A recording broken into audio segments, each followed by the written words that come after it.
మీకు తెలుసా, మనం నిత్యం కొలిచే గ్రామ దేవతల పేర్ల వెనుక దాగి ఉన్న లోతైన అర్థాలు ఏంటో?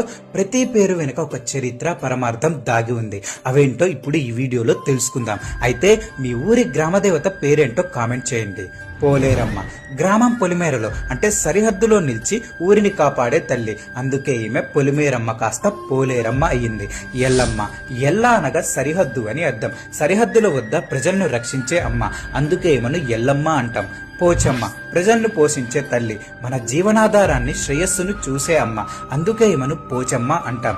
కట్టమైసమ్మ. మన జీవన కాలాన్ని అనగా కట్టని కాపాడి ఆయురారోగ్యాలను ప్రసాదించే శక్తి స్వరూపుని. అందుకే ఈమె కట్టమైసమ్మ అయ్యింది. తలుపులమ్మ. భక్తుల తలుపులు అనగా కోరికలు తెలుసుకొని వాటిని నెరవేర్చే దైవం. అందుకే ఈమెను తలుపులమ్మ అని పిలుస్తాం. అంకమ్మ. పరమశివుని మెడపై ఉన్న మచ్చ అనగా అంకం నుండి ఉద్భవించిన శక్తి. అందుకే ఈమెను అంకమ్మ లేదా అంకాలమ్మ అంటాం.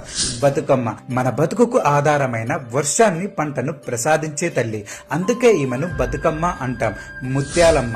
ముత్యాల పోగుల వంటి అంటువ్యాధుల నుండి ప్రజలను రక్షించే దేవత.